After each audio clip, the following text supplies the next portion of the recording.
Hi everyone, welcome to the last week of this tutorial session, week 12. So today we are going to review all the things that we have read in this entire course, and we will solve some questions, and we will review all the um, major problems and major theories that are there, like equations. And so after that we will also solve some problem, and even though if you have some doubt, you can ask the question on the forum. We will try to answer your all your questions.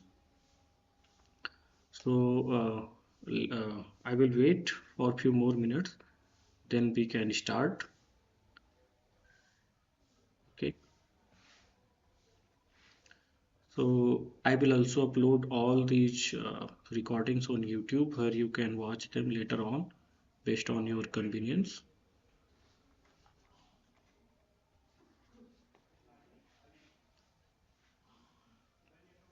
Just wait a minute.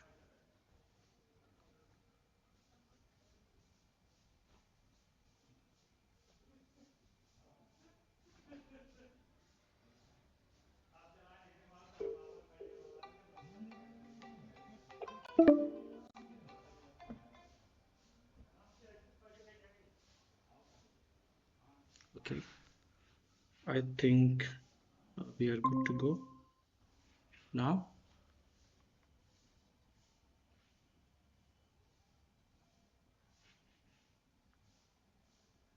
Okay, let me share my screen again.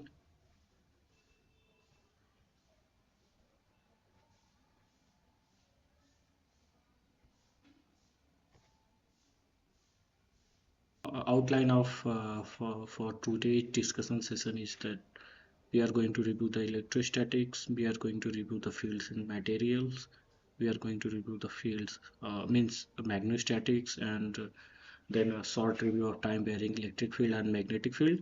Later I will derive an equation for the transmittivity and reflectivity coefficient for the electric and magnetic field at the boundary, and that will terminate our talk. Like that will be the end of our talk.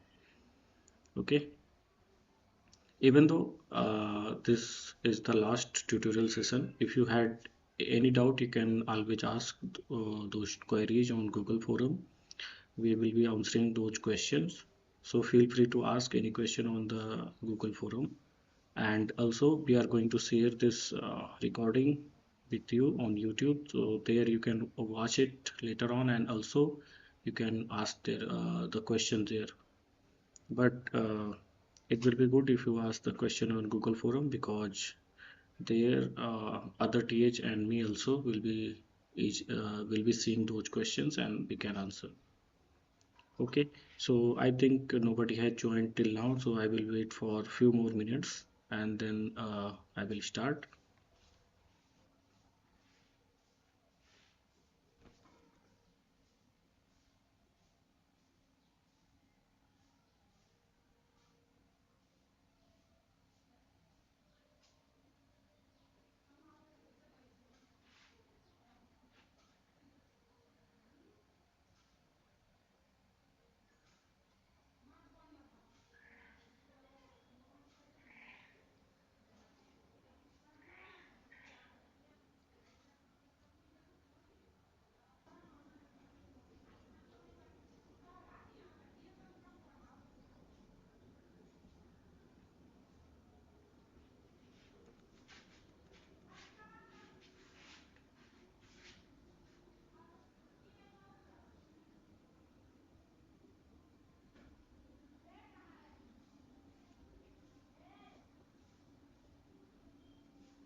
Okay, I think we can start now.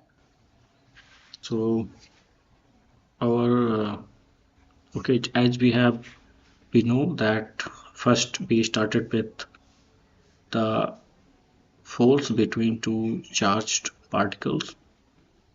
So let's say a charged particle has uh, charge q1 and another has charge q2, and they are separated by a distance r.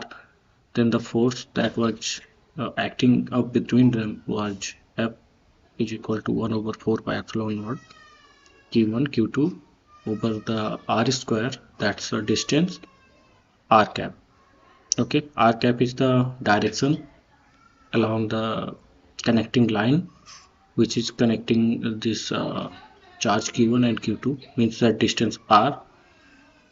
Okay, but what happens when you have distribution of the charges? So here you can see a generalized formula where you don't have a discrete charge, but you have a kind of a charge distribution rho r cap, sorry, rho r prime. So what you do, you just calculate a okay, you want to calculate at some point a field at some point r, then what should you do? You should calculate distance between the charge and the desired point at which you want to calculate the electric field. Now what you can do, this r minus r prime will give you this distance, and r minus r prime divided by r minus r prime will mod of r minus r prime will give you that r cap. So that's why r minus r prime cube is here, and then r minus r prime is the direction. And how much is the charge? The charge in this small volume will be rho r prime, that's the density, into divided by small volume dv. So if you see at this point is the smallest volume dv. Okay, and it has some charge density rho r prime. Then what happens when you multiply these two? You have the charge, you have the distance, you have the direction. So just multiply it with 1 over 4 pi epsilon naught, and you have the field. Now for this type of field, there is no time dependence. You can see there is no time dependence anywhere in the equation. So what does this mean is that it's an electrostatic field, and for this particular electric static field, you can always have del dot E over is equal to rho r over epsilon naught, and del cross E over is equal to 0. Means the divergence of this field is rho over epsilon naught, but the curl of this field is 0. Okay, where the first one you can easily identify, this is called the Gauss law. Okay, so where the divergence of the electric field, so Gauss law says like the enclosed flux, enclosed charge flux. So E dot A is equal to Q over epsilon, right? Is equal to the charge that is being enclosed. So upon epsilon. So that it is written here, where is written in terms of rho r over epsilon naught. It's the same thing. Okay. So that's it. Means this is the electrostatic field. Let's go to Gauss law. So here you can see that the Gauss law says that electric flux means the electric flux that we were talking about earlier is defined like E dot ds, which is just the electric field multiplied with the Gaussian surface that you have made, area of that Gaussian surface that you have made. And now what it is saying, if you can calculate this E dot dA, so that would be exactly equal to the charges that are being enclosed over the epsilon. Okay, so that means if you have this charge here and you have this Gaussian surface here, you can calculate that the electric field will be 1 over 4 pi. Okay, so due to this charge, it will be radially outward, and at every point it will be r cap direction. So let me say that, let me share my screen, and then I will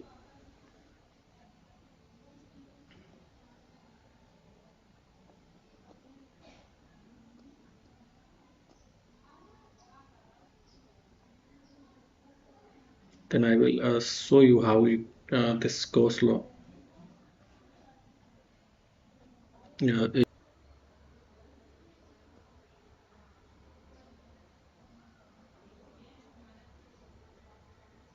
okay. So I think we can start here now. So let's say, according to the Gauss law, let's say you have a point charge q. So this is a charge. You have this charge q. So let's say electric field at this distance r, it will be uh, A is equal to 1 over 4 pi epsilon naught q over r square, and that direction will be in this one, means r cap direction. So let's say you make a Gaussian surface of r radius. So the area of that Gaussian surface will be 4 pi r square, right? So area will be 4 pi r square. Now what you have to do, you have to calculate this E dot dA and integrate over the entire surface. So that means you have 1 over 4 pi epsilon naught q over r square r cap into 4 pi r square, right? Or and into the r dot, because this will be r dot cap direction. So okay, now what you have to do, you have just calculated the surface area. Now let's check this out, how much is this. So 4 pi r square is going to 4 pi cancels out, r square cancels out, r dot is 1. So you are left with q over epsilon naught, and this is exactly what it has been said. So you have to just calculate the electric field here at the boundary, means at every point of on the surface. So you can consider it as a sphere, and is at the surface of the sphere here, it's a r distance and the direction is r cap, and the smallest area you can draw will be this d phi into r d phi into r sine theta, sorry, r d theta, and r sine theta d phi. So you just integrate out from 0 to pi and 0 to 2 pi, you can get entire area, and that from there you can just multiply with the field and the area. So it's a E, it's a dA, it's a so it's a flux, and it is equal to q over epsilon naught enclosed, q enclosed over epsilon naught, and you can see it actually comes out this. So this is the Gauss law. Okay, now let's move on to the next question. Okay, so next one is,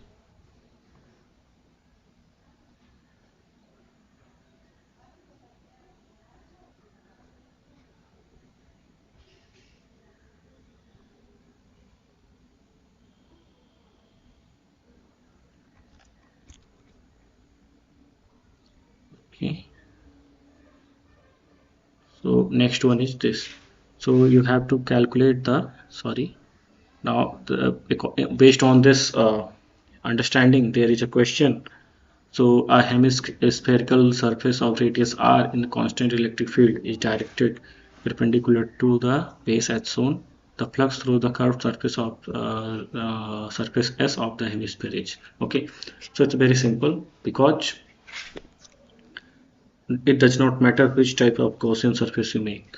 It only matters how much the charges that you are keeping inside. Okay, so let's say if you have this, and then this is the surface and this is the electric field that is passing through, so it has magnitude E. Okay, now you have to calculate that how much flux is passing through this surface, but instead of doing that, you can just do this. You can calculate how much flux is passing through this, because the flux is conserved. So all the flux that is passing through this surface is also passing through this surface, so they will be equal. And what does it mean? Like I said, flux is conserved, it does not matter on the shape of the surface, because you have just seen that if you calculate E dot dA, and it is going to be exactly equal to the q over epsilon naught. So that's why it does not matter which type of shape you take. it will just come out this. If you take somewhere here on this curved surface, so you see that on this curved surface the only component that is in the direction of this electric field and this surface, this curved surface, so it will be cos theta, and then you have to calculate the cos theta and you have to integrate it out. But if you want to do it very easily, you can just calculate how much flux is going through this surface, because this surface is being enclosed by another surface. So whatever the flux is passing through this surface, the enclosing surface will also have the same flux. Okay, so it means that this area has pi r square, because the bottom one will be just a circle, so the area will be pi r square if this radius is r. Okay, and the electric field is E. So okay, so the area is in this direction, the area vector, and the electric field also in z direction, so the both are same. So if this is the z cap and this is the E z cap, so this is your flux, electric flux, electric flux, and this is nothing but pi r square. Okay, so this is that. Now what you want to do, you want to so if you want to just keep this in mind, that whatever the electric flux is, it does not depend on the surface, Gaussian surface that you take. It only depends how much charge it is being enclosed by that Gaussian surface. So if the both Gaussian surface are enclosing the same type of charge, means same amount of charge, it does not matter on their shape.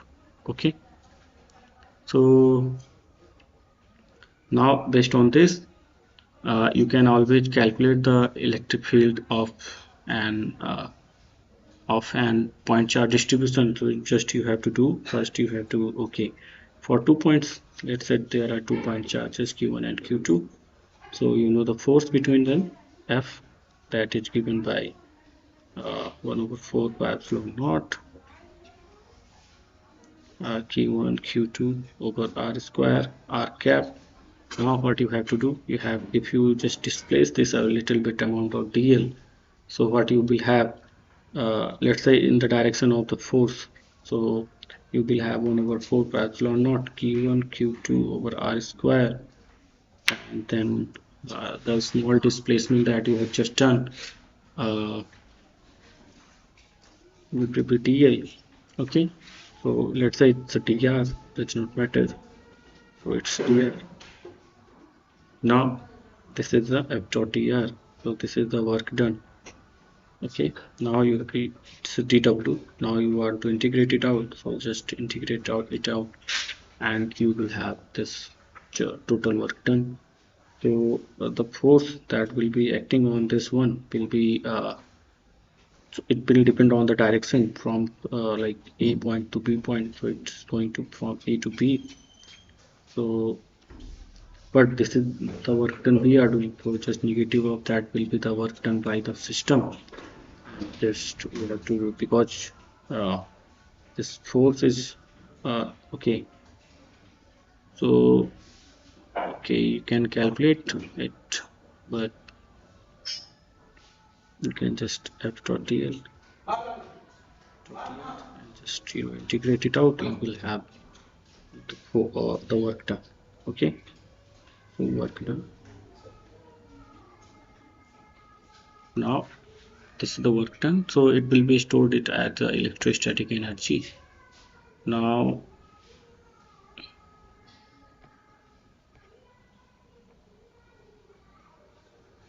so the next question is the potential energy.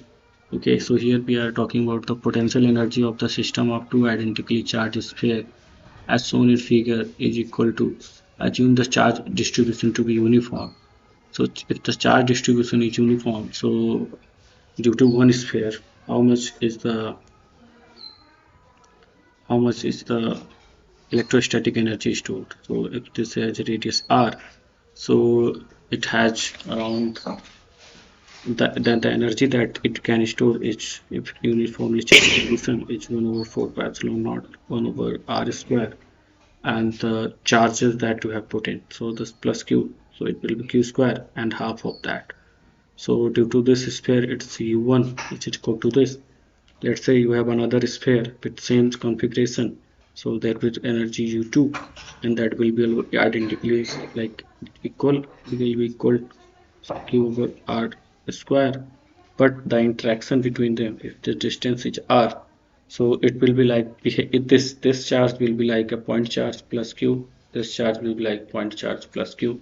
The distance is r, you know it charge, you know the field. So field will be like this 1 over 4 pi epsilon naught q over r square, and then the work done will be like eq. So means e dq, and that will be the work done. Not e dq, it will be like the f dot dl. So you have to calculate the force and then to just do that.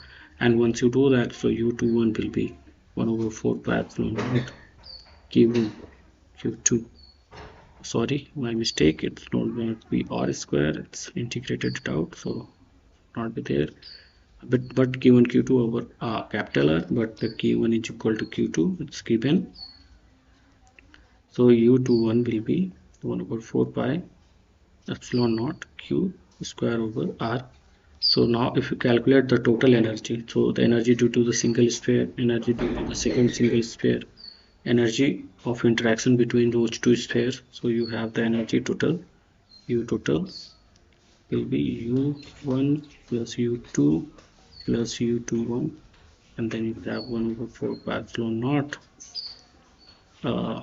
q square over small r 1 by 2 plus 1 by 2 1 by 4 pi epsilon naught q square over r. Okay, and plus 4 pi epsilon naught q over q square over capital R. Now you can see these two terms are same, they will just add up, and they will give us 1 over 4 pi epsilon naught q over r plus 1 over 4 pi epsilon naught q square over r.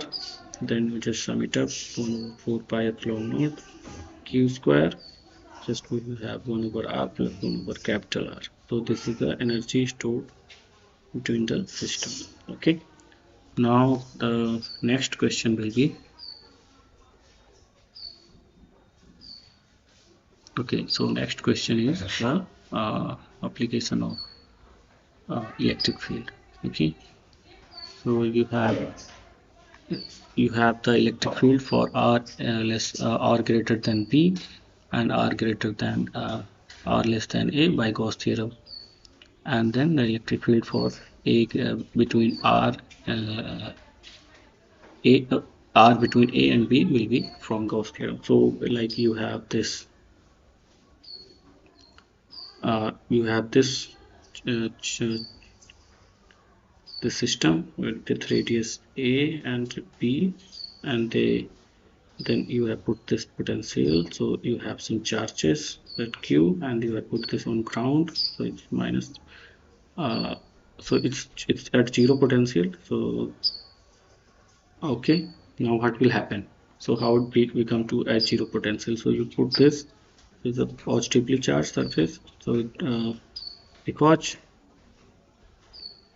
okay, so it's at potential p. Now this positively charged, this is the metal, so this will induce a negatively charged surface here, and you are putting that to the ground. Okay, so it's zero. So if you think about this, you have this. So if r is less than a, so you make a Gaussian surface like this.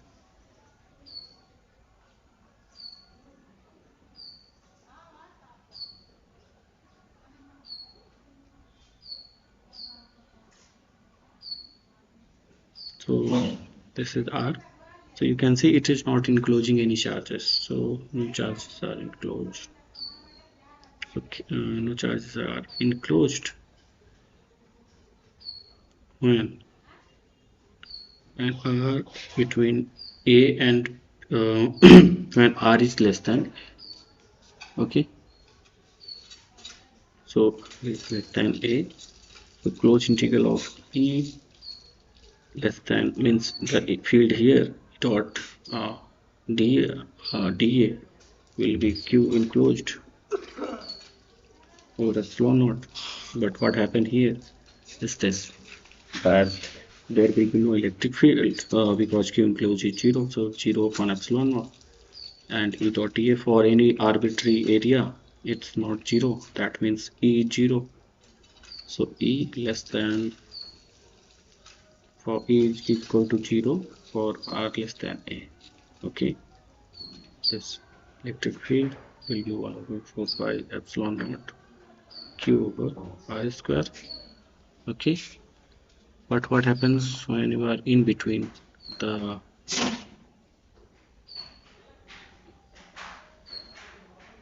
but your Q enclosed,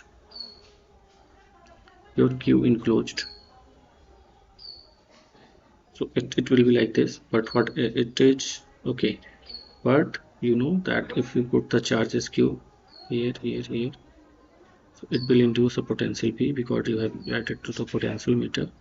So if it is conducting, so it will conduct a minus Q charges here, it will induce minus Q charges here. Okay, so there will be potential difference. Okay. So what will happen? What will happen is this. So if you look at this question, so what is happening here?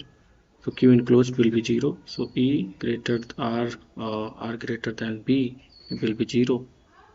So E will be 0.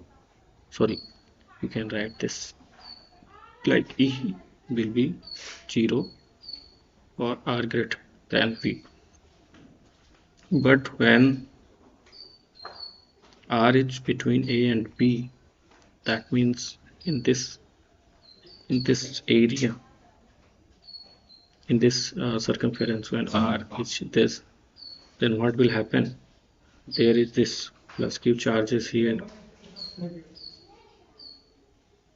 plus Q plus, and then it's inducing charges minus Q. So you are just including only the charge minus Q. So you will have E is equal to minus 1 over 4 pi epsilon naught. Gauss law will give you E dot dA, and that will give you this 1 over 4 pi epsilon naught Q over R square. Now from here you can just calculate the potential. Potential will be BB minus BA. So that means you are integrating from minus E dot dl. So it will be like minus E dot dl from A to B, and now you can just integrate it out and you can know the potential also. Q over 4 pi epsilon naught 1 over R square from A to B. It's the distance dr. dl is just dr. So you have this minus Q over 4 pi epsilon naught 1 over B minus 1 over A. Okay, but when you just correct the sign, because BA is equal to 0 and BB is at V, so we will have Q over 4 pi epsilon naught 1 over A and 1 over B. So from here you can just note how much charge it has been there on the surface if you have applied the potential P. So what was telling here, so if you apply potential P, so it will just accumulate some charges on the surface, and then you are just putting all these things to the ground. So that's why it means it will induce some minus charge here on this surface. Okay, let me draw it with different color. Minus, and then what will happen? Then again here it will be induce a plus charge, but then you are putting it to the ground. That's what grounding is doing. So at last there is this inner minus charge there, but no charge inside, and then outside there is this plus charge left. So this is like this system. So that's what happens when you have this R greater than A, R less than A. So here there inside, because they would put all the charges to the ground, R less than A is just 0 enclosed charge. So this is 0. When R is greater than B, then you have Q enclosed, and that is due to this, because this is 0, this is there, and this is there. So they both are same and equal, so they will be 0. The Q enclosed is 0, so this is 0. But what happens in between? In between is just this minus charge that is just induced, and this is that.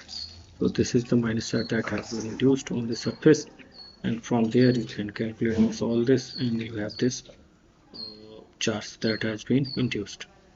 Means that had been applied with the potential. Okay. Now I want let me share my screen again. So here you can see that if you apply a charge, if you apply a potential, so it will induce some charge, and the charge will induce some minus charge, and that charge will induce some plus charge inside the cavity. Now what will happen if you put this to the ground? So this will go like this. There will be a charge on the plus charge outside, then there will be a negative charge,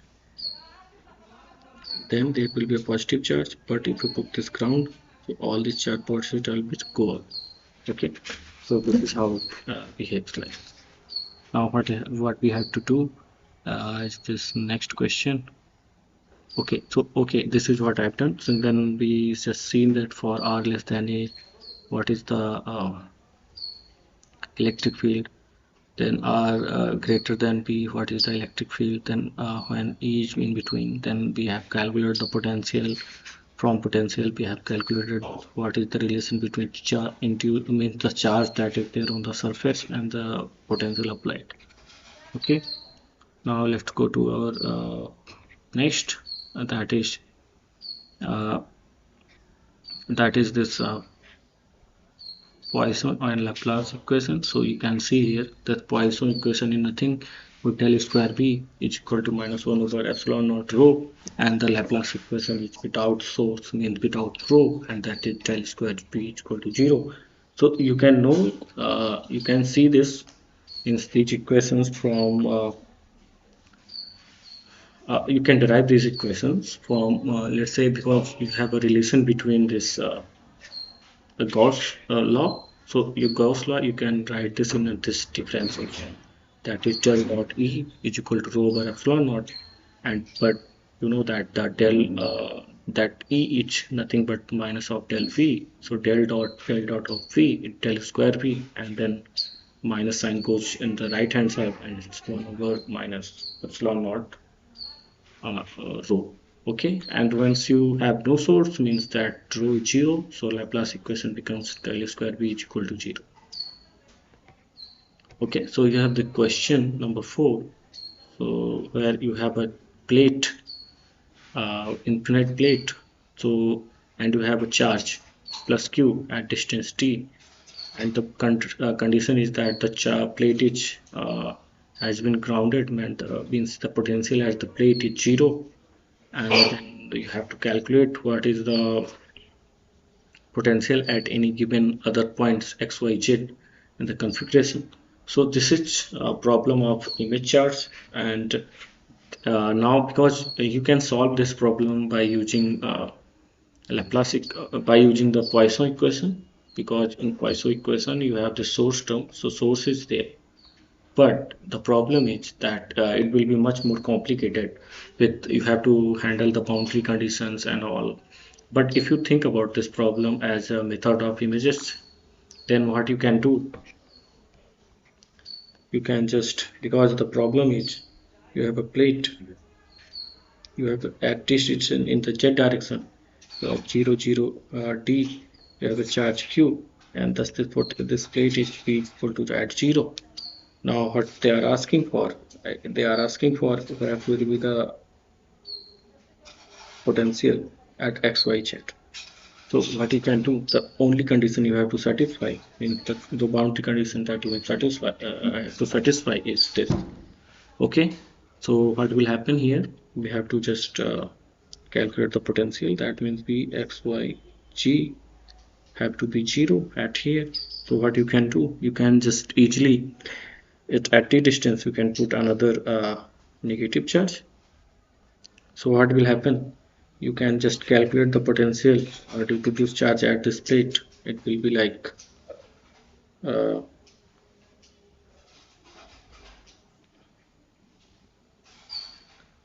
4 pi epsilon naught q over the distance, that is mod r mod d.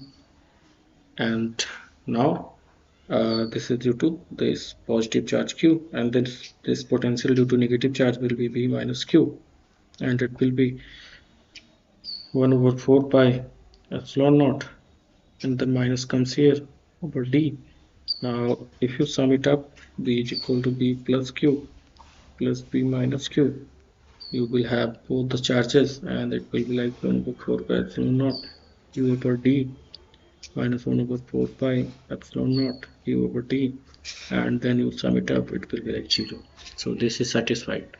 Now if it is satisfied, so the only solution that can satisfy the method of images says that the only okay, so because del square v has some, so it's 0 at the surface, so that means it is satisfying some boundary condition, and if that boundary condition is satisfied, then this solution is unique and it's the only solution that exists. So that's why we can say that whatever the solution that boundary condition is giving us, it's the only solution that exists. So let's say you want to calculate the v x y z. So what you will have? Okay, so x. Okay, here you look at it. So if you have z distance d and minus d, and there is some coordinate here x y g. Sorry, there is some coordinate x y g. So what you have is this, the distance. So you will have from plus q1 over 4 pi epsilon naught q, and the distance is nothing but 1 over x square plus y square, and d minus z square, right? And then again 1 over x square plus y square, and then d plus z square. This is the potential at xyz. Now if this is true, then this is the only solution that can exist, and you can very easily check when then d when z is equal to 0 at the plate. So you have seen v is equal to 0, so sorry, z is equal to 0, you have 1 over 4 pi epsilon naught q 1 over x square plus y square, and then plus t square minus 1 over x square plus y square plus t square, and that means it is 0. So you can see the boundary conditions are still being satisfied. So this is the method of images that gives you this power, that you don't have to solve for anything complicated. You just have to find a charge, image charge, that is helping you to satisfy this condition. But keep remember, this is the only theoretically this charge is present. Actually what is happening, there is this actual charge that is being induced due to this q at this plate, and that is doing this all these things. But it behaves like this, that there is another charge behind the plate at minus d distance. Okay, so this is the method of images problem. And the next is origin of polarization. So you can see that if you have so you can see bulk charge density due to divergence of the polarization, means here you can see there inside the charges are negative, but at the boundary the charges are positive. So here you have a diverging kind of charge density, and this kind of charge density is being it's called like bulk charge density. And then this figure P shows this linear surface charge density due to uncompensated surface charges. So this happens when you apply a direct electric field across the dielectric. So you inside this, there is very less chance that there will be a bulk charge density, but inside that there will be a linear polarization. So from that, like one surface will be negatively charged, one surface will be positively charged, and inside all the charges will cancel out. Like how it works, it's like once you apply electric field, then equilibrium charge surface comes here. Then there is this positively charged inside the volume. Then there is negatively charged inside the volume. But at the boundary again, there is this positively charged surface. So inside the volume, if the charges cancels out, this induced charges cancels out each other, so the bulk density in that case is 0. But if they don't, then this is non-zero bulk density. So, but it's important to note that the total polarization charge is always equal to 0. Means what I mean to say is that if you sum this charge, that is minus q, and this is at the other boundary, that is plus q. And if you start to sum it up, then what will happen? You have plus q charge, you have minus q charge, and both will give you 0, right? So this is a 0 uh, charge.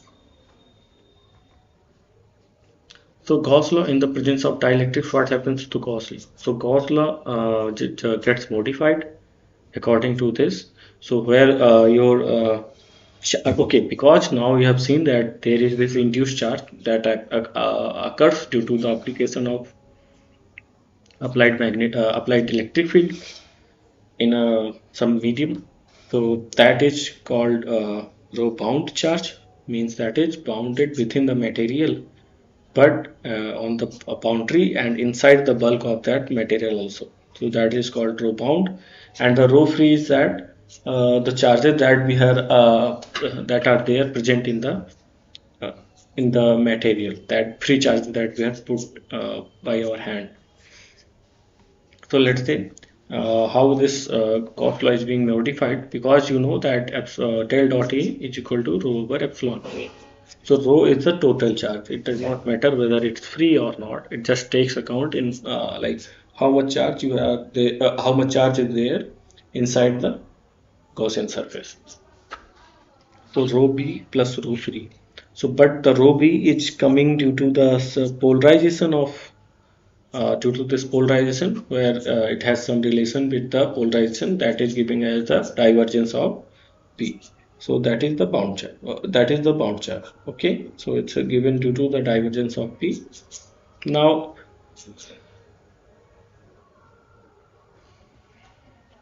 the rho f is also the free charge density. So what you can do, you can take this del dot P terms, right, left hand side, and take the divergence of epsilon naught E plus P. So we'll see this is equal to rho f. So we define this new quantity as del dot D, and that is equal to the displacement vector. So it's called electric displacement vector. D is equal to epsilon naught E plus P, and then you have this at the surface D dot dA is equal to Q F enclosed. So this is the modified Gauss law in presence of dielectrics, and okay. So you can also see the boundary conditions. So boundary conditions are there. Boundary conditions are there. So but the boundary conditions are like this. So first you know that Gauss law is what? Gauss law says that del dot means a displacement vector, and the area vector, if you take the integral of it, it will give you the surface charge in the free surface charge density. But if the flux from top and okay, so you see here they have built a cavity with area A, and the direction is outward, and the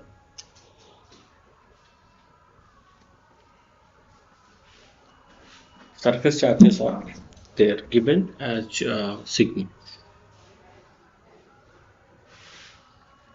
Okay. So rho is not given here, it's just the surface charge. So we have to calculate the surface charge. So just use traction height sigma A and the d dot A. So but you can see that only the perpendicular components are participating in this integral. So you have d2 minus d1 at the boundary, because one will point the area vector for one, it's like for this one it's outward, but for this surface it will be inward.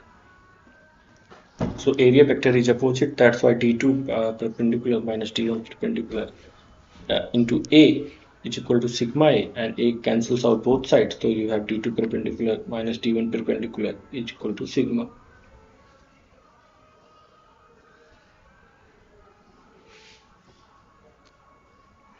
Now you have to calculate closed integral E dot dl.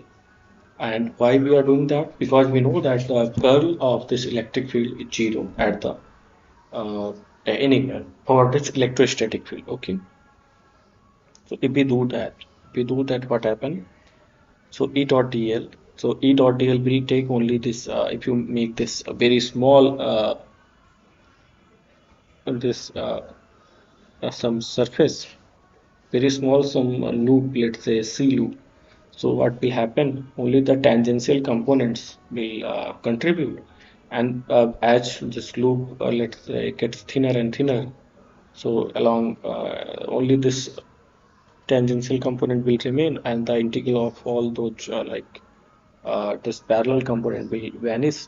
So E dot dl will have only this means the perpendicular component will vanish and only the parallel component will remain. But you can see direction is different in both the boundaries. So that's why E2 minus E1 parallel is equal to 0.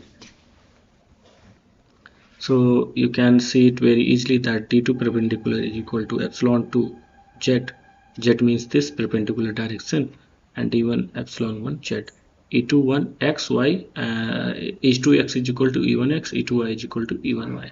So if you consider this direction z and this direction this and this direction as x y, so this will be true. And then this is the Gauss law. This is the Gauss divergence theorem in both the boundaries. So here you can see the epsilon 2 and epsilon 1 are like epsilon 0 has been changed with epsilon 2 and epsilon 1, where epsilon 2 and epsilon 1 are the permittivity of this material. Okay, so our next thing is Biot-Savart law.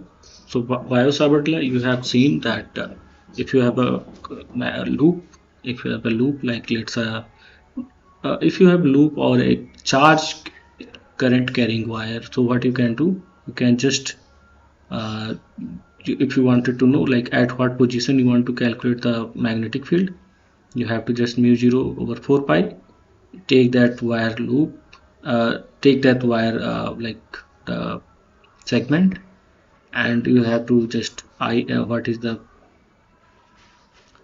the like current you are taking through that, and then the distance r square and the r cap.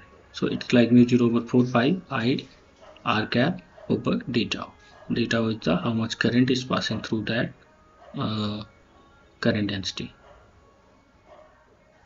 So similarly, like stationary charge, stationary electric field, electrostatics, steady currents, constant magnetic field, magnetostatic. And like we know that for electric field we can define a vector potential like that is given is equal to minus del V. So del dot B suggests the introduction of a vector potential in magnetostatics. Similarly, like because where del dot E is equal to 0 suggested that E can be a function of some scalar thing. So that's why vector that was just electric potential. But del dot B also suggests that there can be del dot E is okay. So the vector potential was occurs for case of electric field as as and also given by like del dot E is equal to 0. So there you can just say that if the divergence is 0, so that means it has divergence and curl both are 0, right, for electric field. But given the divergence is 0, so that means it must have been curl of something, and then you can just calculate the magnetic field. So del dot B 0 suggests that the introduction of potential in magnetostatics, but since del dot B is 0, that means that B should have to have a function of like any scalar, any curl of some quantity, some vector quantity, and that's why this del cross B is equal to del cross or del cross of this and then del dot A. So if you take this del dot A equal to 0, then it can be easily written as del square A is equal to minus mu 0 j at j 0 at infinity. So you can just take this integral form by integrating out this, and taking these boundary conditions, you can have this AR, which is given as this. And last time, like I told you about the bound charges, and in the few slides back, I explained how it is the bound charges and the bulk charges. So here you can see you have the potential due to a single dipole. So it's a P dot R over R square. R is the difference between dipole point of interest. So if you calculate this potential like this by this capital P is nothing but the polarization. But if you take this approximation, so like not approximation, this del over R, 1 over R can be written R cap over R square, then you can just easily replace this. And once you replace this, you can then it's function of a vector and a scalar. So there is a theorem for vector and scalar, and if you use that, you can write this below term, and this term like del dot of rho d tau. So this is the divergence of something, so you can just always like this at the like surface integral of that, and this is the divergence of also something. So you can also okay, so you can write it like this. But what you can do now, because it's not it's a del dot p, so you can define some quantity. So it's a volume charge density, and then p dot r, so it's p dot dA 1 over r type of thing. So where you define p dot n cap means the direction of this polarization into the n cap, that is the area. So that defines you the sigma b. So you have this surface charge density, you have this volume charge density, and this is the potential given. So here sigma and sigma p are not they are the induced charges, they are not the free charges. And in case of the magnetic field, similarly you can write for a single dipole, magnetic dipole, the vector potential is given by this, and the same treatment can be given here, and where you have to calculate not the divergence but the curl, but you can define the surface current means due to the due to this dipole, and the volume current due to this dipole. So this AR will give you this surface current density, and means this KB, and this the volume current density. These two will give rise to the apply these two will give rise to the vector potential. Now there is this concept of magnetic susceptibility. So in magnetic materials, m is equal to chi m h, where chi m is the called magnetic susceptibility, which shows how much the magnetic material is responding to the external applied magnetic field intensity. So where this magnetic field intensity has this relation with the magnetic field inside the media, that is the B. So this magnetic field B is equal to mu 0 h plus how much it is this intensity is inducing the magnetization M. So if you see this, that M is equal to chi m h, so you can easily replace that, and you will have this 1 is equal to B is equal to mu 0 1 plus chi m h, and then you can just write mu 0 1 plus chi m is equal to mu r, and that means that's a relative magnetic susceptibility, and then you have this relation between the intensity and the magnetic field. But now let's go to a question number 5, that is, which of the following parameter is used to assess the magnetic field ability of a material? So at just back we have seen that the parameter that is being affected for a magnetic material is this is reflected in the susceptibility, because magnetic flux density can change with the area of interest, magnetization, okay, it can change with the applied field, magnetic dipole moment. So it's not relevant because for a dipole moment, but for only a magnetic field, to assess the ability of material, it will be susceptibility, because it only depends on the magnetic material, like how it is responding to the external magnetic flux. Then the next question is, for a diamagnetic material, which of the following statement is correct. So for a diamagnetic material, what happens that if you put that material in a magnetic field, it's all the magnetic moments are anti-aligned to the applied magnetic field. So when that case will be true, like if you have a magnetic moment M, now you apply a field in the, let's say you have a magnetic moment that are aligned in X direction. Now you apply that field in X direction. But what happens that after the application of field, the moments will align themselves in minus X direction in the opposite direction of the applied field. And for that to happen, you have to have the chi 1, chi m negative, because the m is equal to chi m h. So m vector is equal to chi m h vector. But if the chi m is positive, then that means that m vector and h vector are in the same direction. But if chi m is negative, that means m and h are in opposite direction. Okay. So it is that. Now what you have to do is the next one.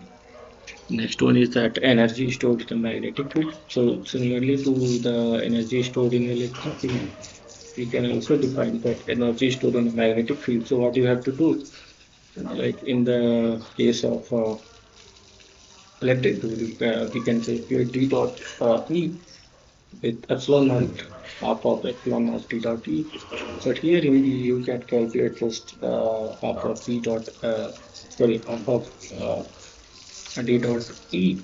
But here you can calculate about half of d dot H, and you know that H is nothing but in vacuum it's similar to the mu 0 m mu 0 b, but in other medium it has to be taken care by this mu r. Okay, so for this in vacuum it's half b square over mu naught. Now we have seen all the things that are related to the electrostatic and the magnetostatic fields. So we have seen that for electrostatic field, what is the potential, how you can calculate using Gauss theorem, how you can calculate the energy, uh, electrostatic energy, how you can calculate the electric and magnetic electric field using Gauss theorem. Now after that we have calculated like how you can calculate the magnetic field at due to any line segment. Then from there we have seen how the we can define our magnetic vector potential, and then from there we have also seen like how we can define this charged bound charges and surface charges, like bulk charge density and the surface charge density. And similarly we have defined in case of magnetostatics the bound charge density and the bulk charge density kV and the GV. So they are, these two charge densities are induced charge density. Similarly rho b and sigma b are the induced charges that are being induced to the application of electric field. So there are there is similarity between the electrostatics and magnetostatic that are tried to show comparing by both slides where I was introducing about the induced charge. So now in that magnetostatic you have also seen like how you can calculate the energy. Now we will move on to the next part, that is the electrodynamics. So where is the dynamics? We can see here in the Faraday's law. So it is saying that it's a changing magnetic field induces an electric field. So what does it mean?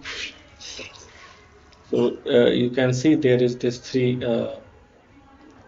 there are these three scenarios A, B, and C. So what we can see in the first one is that the loop, there is a loop and there is this magnetic field B. So the loop is moving in positive x direction. So they are saying that there is some current I that is being generated across this resistor. Okay, and then the second case, the loop is at it is the magnet is moving in negative x direction, and then there is some current that is being generated in the resistor. And then there is the third case where nothing is moving, but the B is not constant. It's just changing with the time. So it's a changing magnetic. Now we have been asked like what it is that we are interested in. Like what it is, why this thing are happening. Like why changing magnetic field through a changing magnetic flux. Flux means like this change is happening through the loop. Okay, so loop has some area. So if the magnetic field lines are passing through that loop, so we can call that as a flux. But if you just move that magnet from this uh, area of this wire, then what it will happen? Like less and less amount of this, or more and more amount of this, depending on the direction of this movement of this magnet, uh, field lines will pass through that wire. But we can see that if there is a change in the magnetic flux, we can observe charge current. So that charge current is called it is related to the electric field. So we can simply see that a changing magnetic field is giving us the electric field. Okay, and in the third case, and it's true for all the cases because there is just total flux that is changing. So that's why Faraday wrote that induced EMF is nothing but is equal to minus d phi over dt. So d phi over dt is the induced EMF, and negative sign this comes due to that this change that is happening means that if the magnet is moving, so the generated charge current will be in such a direction that due to this charge current, whatever the magnetic field will be generated, to try to oppose that change. So it will be in such a direction. Okay.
So we will see that later on. So let's consider a question before that. So consider an infinitely long solenoid with n turns of radius r carrying a current it alpha cos omega t. That means the current is changing. Now the current is not no more steady current, it's the changing current. Alpha is constant, omega is the angular frequency of the changing current. So we have been asked at the magnitude of the electric field at the surface of the solenoid is. Okay, so let's go to this one. So here we have uh,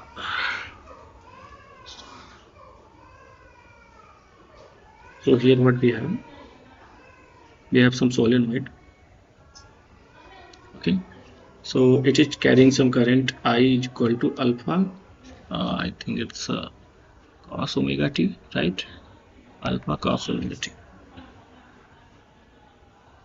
So if we know that in the solenoid, the field like this, if the current is like this, right? So if the current is percentage like this, so they will add up and then they will go like this. Yeah, of this one is the area, so, and this is the same thing, so it will have E into 2 pi s into okay, and for mu 0 and I, so n is the per unit length, right? So I think so n was the n is the number of turns per length. So if you calculating for a length L, so that, sorry, the TL will be, let's say, some length L. So if the length is L, so NL will be the total number of turns in that length L, and this will be L. So this will cancel out with this one. So it will be equal to mu0 and I over 2 pi. And not 2 pi actually, because length L, sorry for the calculation. So if you calculating the magnetic field here, so it's a length L, so along that only along this one will contribute, this one will not, and this one also will not, because away from that only P dot dl, only the this component will contribute, and this is this how you can write, and P dot L is equal to 0 L and I, so B will be mu 0 and I. Okay, so n is per unit length, so this is that, and then you have to calculate this. So del over del t into mu 0 and I into the 2 pi s square area of this loop here, so it's the radius s, so into 2 pi s this, so E will be del of del t mu 0 and I 2 pi s square, we have 2 pi s, 2 pi will cancel out with 2, s will be this,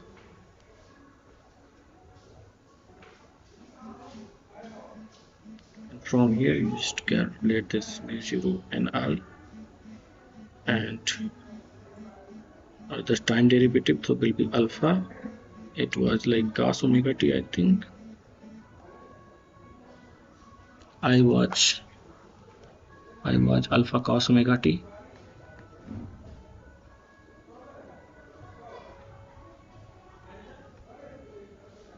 I watch alpha cos omega t. So I watch alpha cos omega t. Let's wait for a moment. E will be del t mu 0 and I s over, okay, nothing.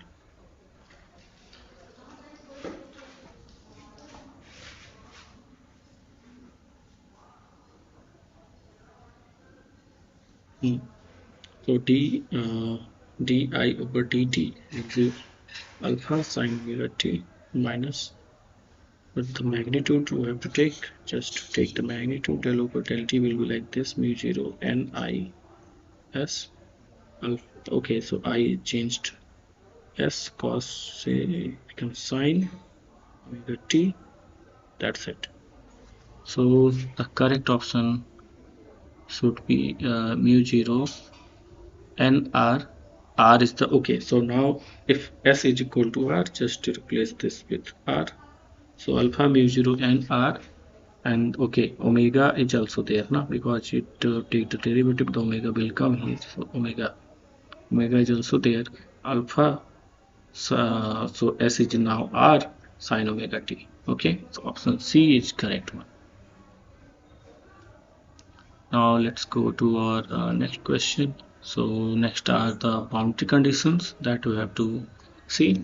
So the similar to the electric field boundary condition, so here you have also the closed integral of P dot dA is equal to 0, and then for a thin pillbox we can get what, you can see that a perpendicular component, so if you calculate the thin pillbox, so the area is same but in opposite direction, so that's why the perpendicular components will give us closed integral in that one will be like on the surface will be P dot A, so from top and bottom both will contribute, and the perpendicular one, and it will be let's say B above into some area A minus B below into some area A, and that will be 0 because del dot B is 0. So del dot B uh, okay, so that why it is 0, because closed integral B dot dA is 0, and closed integral B dot dA comes from where? Del dot B. Okay, del dot B is 0, divergence of B is 0. Okay, from there it comes, and then we can write this always. And then the other one is the tangential component. So where it how we can take care of it? So we know that for tangential component we can define a loop, Amperian loop, and so if you have some surface charge current density K that is flowing on the surface, so it will like for top and bottom both, you can just take care of the I enclosed and from below and the top and bottom, and if the loop has length L, then you can just define it like this: mu 0 I enclosed. I enclosed it K into L. So K is the surface charge density, L is the length of that loop. So just you have this, you can just cancel out the L, and so for the above and below, you have this B parallel above minus B parallel below is equal to mu 0 K. In the presence of the magnetic material, uh, the closed integral of B above and B below is still true, but you can see that for making that true, because in the last time we have seen that you have to also take care of the now induced magnetization, and for that the condition gets modified, and this magnetic field intensity becomes H parallel above minus H parallel below is equal to minus M parallel above minus M parallel below, and that's it.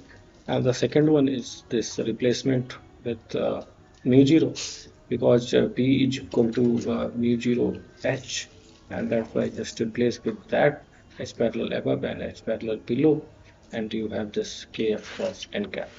So n cap is this direction in which this area, this Empyrean loop is pointing to. Okay, and then from there it's a simple calculation.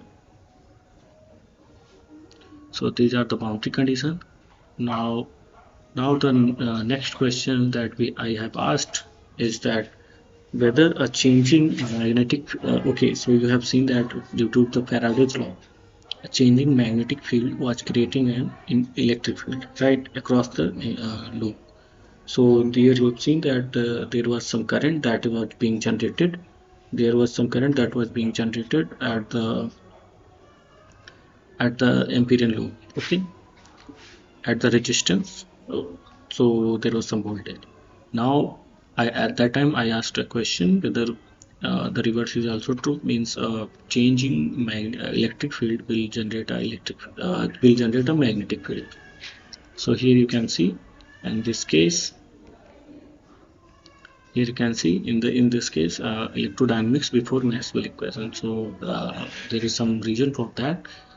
So this was that del dot E is equal to 1 over rho epsilon naught. It was due to Gauss law. Del dot B is equal to 0. It has no name, but divergence of B is always 0. It's solenoidal field. Then del cross E is equal to minus del B over del T. That is due to Faraday's law. And then the last one is del cross B is equal to mu 0 J. That was due to Ampere's law. So from there, there is nowhere a sign of changing electric field generating a magnetic field, because we can see in the third point that del cross E is equal to minus del B over del T. But in the fourth point, there is nothing like del cross B is equal to mu 0 J plus mu 0 epsilon 0 del E over del T. No. But we can run in the problem if we follow this convention, because you can see in the right hand side figure. So here you have a current that is flowing through the circuit, but if you put a capacitor, so what will happen? The current will still flow, but charges will start accumulating across the capacitor plate. But if you make the Empyrean loop here with the circle one, so what will happen here?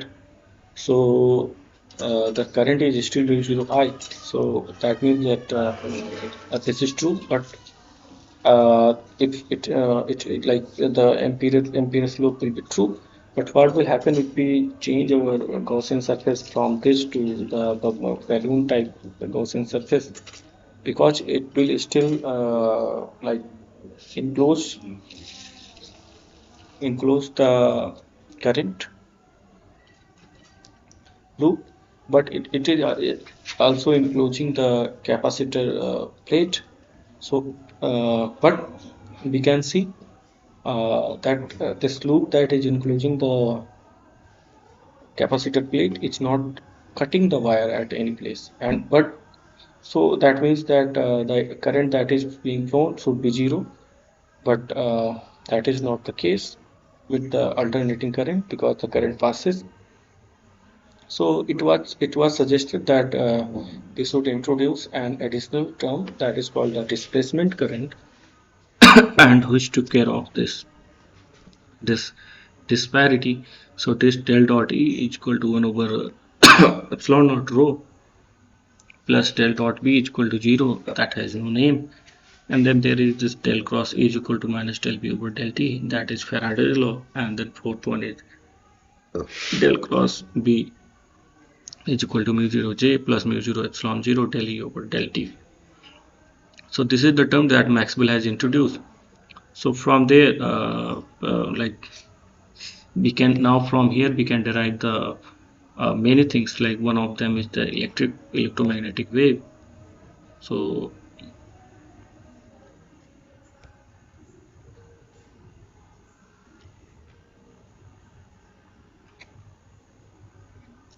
one thing is this electromagnetic radiation.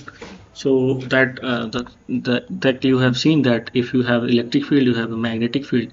So the electromagnetic wave that travels is in the direction of E cross B, means that electric field times the magnetic field, and that will point out to in which direction the electromagnetic field is traveling. For this, we can see that E cross B is always perpendicular to both vectors E and B. That means this type of propagation is like transverse propagation of electromagnetic wave. Then our next question is, write the Maxwell's equation in source-free medium. So in the source-free medium, what will be the Maxwell's equation? So let me show you the Maxwell equation here. Here rho is the source and J is the source. So if what will happen to this equation if we remove the source, means we put them 0. So this is the question. So this answer is when rho is 0, J is 0, your Maxwell's equation becomes del dot E is equal to 0, del dot B is equal to 0, del cross E is equal to minus del B over del T, and then del cross B is equal to mu 0 epsilon 0 del E over del T. So these are your 4 Maxwell's equation. Now one can ask, okay, so relating to this one, like in which direction the electromagnetic wave radiation travels, and then the Maxwell's equation like this, which are given by these equations, like they are source free. So there is also a third question in that same category, like which one of the following field patterns represents a transverse electromagnetic wave traveling in the positive x direction, where TEM stands for transverse electromagnetic wave. So E is in plus 8 y cap, H is in minus 4 z cap.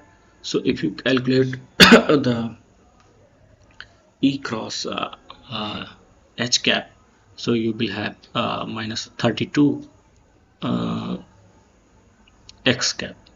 So it's minus of x cap, that means it's not correct. And then what happens when you just replace this E is equal to minus 2 I cap, H is equal to minus 3 Z cap. So E cross Z will be 6 X cap. So that's true. So it means the second option is correct. Now let's go for the third option, that is 2 Z cap, H Y cap. So Z cross Y is minus X. So Z cross Y is minus X. That means you have minus 4 of X cap. That's not correct for our case. because we want to see which field is traveling in positive x direction. Now the fourth one is A is equal to minus 3y cap, H is equal to 4z cap.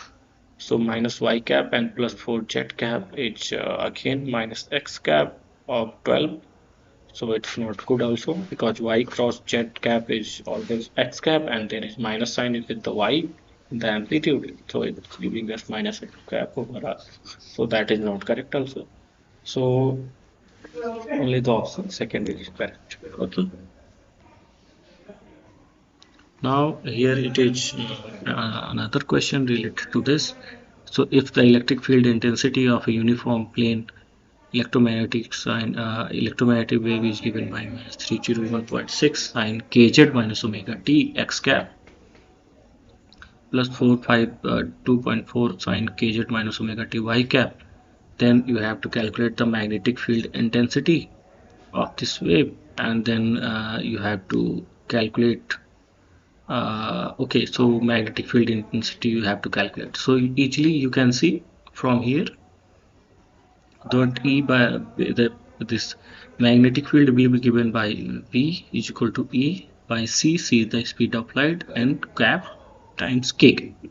So what is the K cap? K cap is the direction of propagation. How you can find it out? So here you see kz minus omega t, kz minus omega t. So it's propagating along z direction with velocity c. Okay, so k by omega is equal to dz over like dz over dt is omega by k, and that is the velocity c. So it's propagating z direction, that is both perpendicular to x and y. That is correct. Now what you can do, you can just take the cross product like this. So you will have this magnetic field, and from magnetic field you just multiply it with divided by mu 0. So you will have this magnetic field intensity, and the whatever that answer will be, it will be in the ampere meter inverse. Okay, so now next one is the reflection and transmission in a dielectric medium. Okay, so okay, so reflection and transmission in a linearly dielectric medium, how we can so here you can see there is this incident wave. So in the medium mu is equal to mu1 is equal to mu 0. So we have taken mu 0 both same direction, means in both medium, that is mu 0 means they are non-magnetic, means mu is equal to mu 0, like same as vacuum. But if you say this is the incident wave, this is the reflective wave, and this is the transmitted wave. For x less than 0, x greater than 0, the medium are different, as it is clear from epsilon 1 and epsilon 2.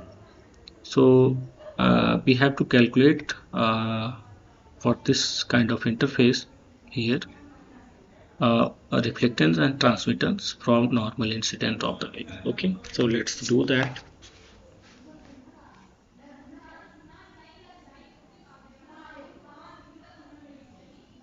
Okay, so let's do that with from here. So we have this interface. So what we have to do, there is some wave, and then there is reflected wave, then there is transmitted wave. So if the electric field has some amplitude in this direction, and so in this one the magnetic field is like this, so E cross B is like this. So E vector is like this, B vector is like this, and the propagation vector S cap or K cap is like this. And similarly E here it will be like this, B will be like this, and K cap will be like this. Okay, now what will happen for this reflected one? So you see the electric field is in the same direction, but the magnetic field have to reverse, like B cross E, that's why it will give like this. So magnetic field gets a minus sign, and the propagation vector is just reversed. Okay, for the reflected one. So now what we can see here, at this boundary, if we make a loop, and then we know that the parallel components, even parallel in one medium, is equal to E2 parallel in the second medium because there is no free charges and all, so it's true. And then for this magnetic field, if we make this kind of loop, then what will happen that this parallel magnetic field and parallel this magnetic field in both the directions in both the medium are equal. So B1 parallel is equal to B2 parallel, and that means this is the case. So but now let's consider for medium 1 and 2 what are the fields. So this is the incident, this is the reflected, but you can see that E is same here. So means E incident plus E reflected is equal to E transmitted, and both are in the y cap direction. This is, let's say, uh, okay, this is x, this is y, this is g, x cross y g. So let's say these are in the x cap, so they are equal. But for the magnetic field, what is happening? About magnetic field, what is happening is the following. Okay, so please remember that there is no additional charges to 0 here or and G 0 here at the boundary. That's what these conditions are. So here also for this second case B1 parallel. So what here we found. Okay, let me share again.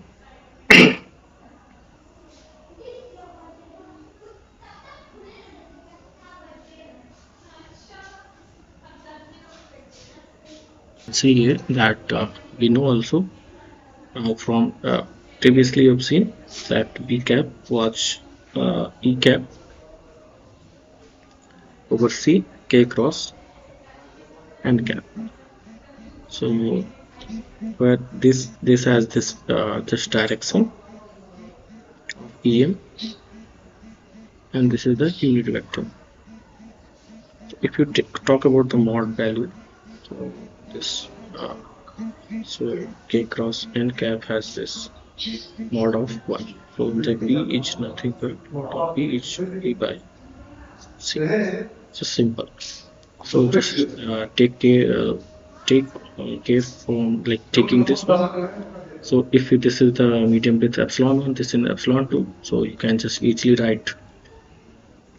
And this is at like this medium has this electromagnetic velocity v1, this has v2. So you have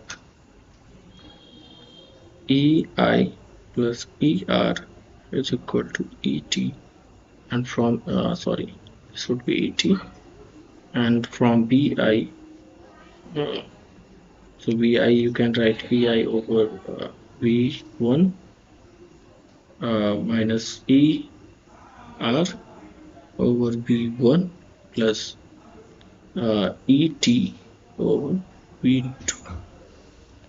So this is 1, this is 2 again. Now you can solve for ER reflectance, E transmittance in terms of what? In terms of E incident, because this is the only thing that you. So let's do that.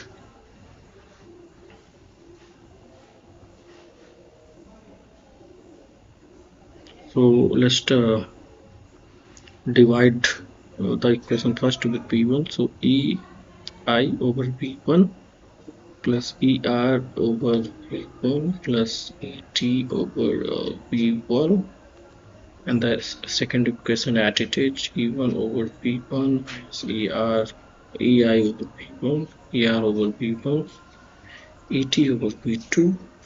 From here we can see if we sum it up, so this term will cancel out. So we have EI, that is twice of this will be ET, one of like P1 plus P1 over P2, and from here ET will be P2 plus P1 over P1 P2. From here we have, now if you take the mod of like ET over EI, so that's the intensity that they are proportional to. So you have 4V2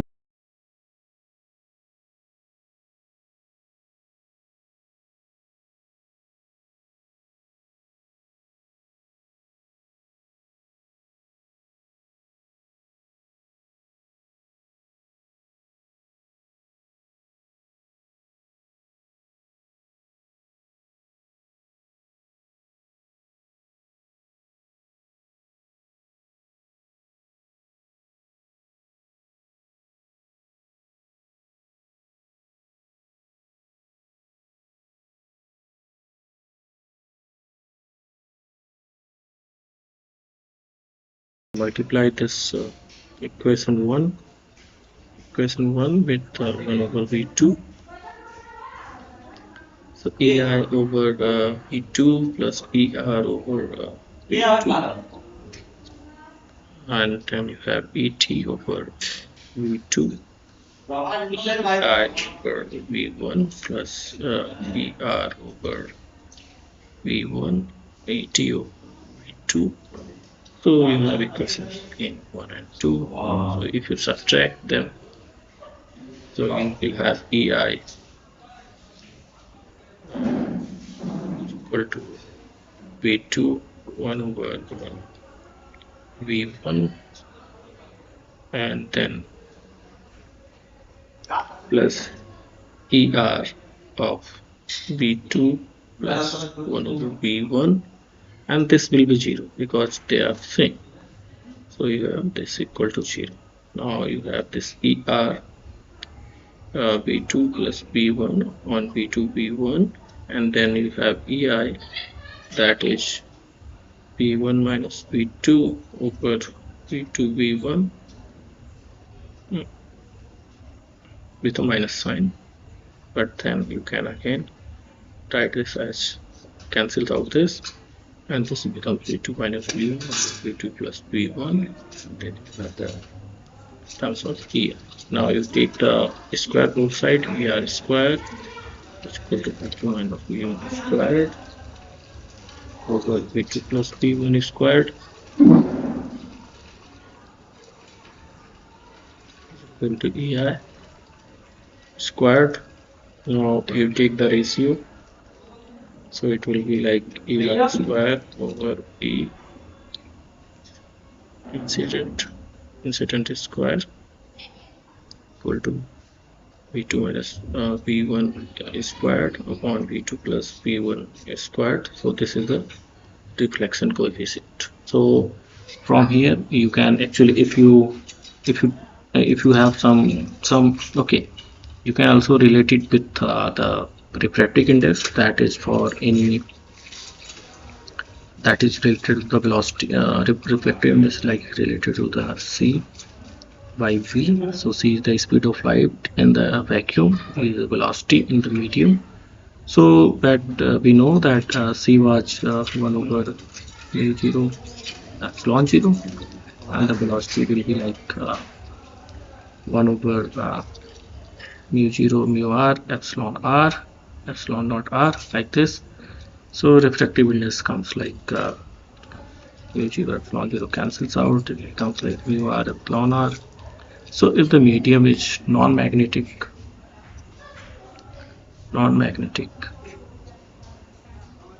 that means that mu r is 1, so that n is nothing but the root of epsilon r. So you can just so in case of the velocities, you can just also put the epsilon r here, so relative refractive index. So that time, like, you will clearly see that two mediums have different refractive index, and from here you can easily calculate what is the reflection and transmission coefficient for any given medium, like the two mediums, and at the boundary what will be the value of reflection and transmission coefficient. And from this I would like to conclude. So I will stop saying this. I will say that if anyone have any doubt, so you can ask me in the forum or Google forum or on the YouTube itself. I will share this recording with you. So even though the classes, this tutor classes are over, you can still ask the questions on the forum. So I will upload this one on YouTube, and also I will share the slides with you. Okay. So with this, if anybody have any doubt, otherwise I'm going to like end this session. If nobody, does anybody have any doubt?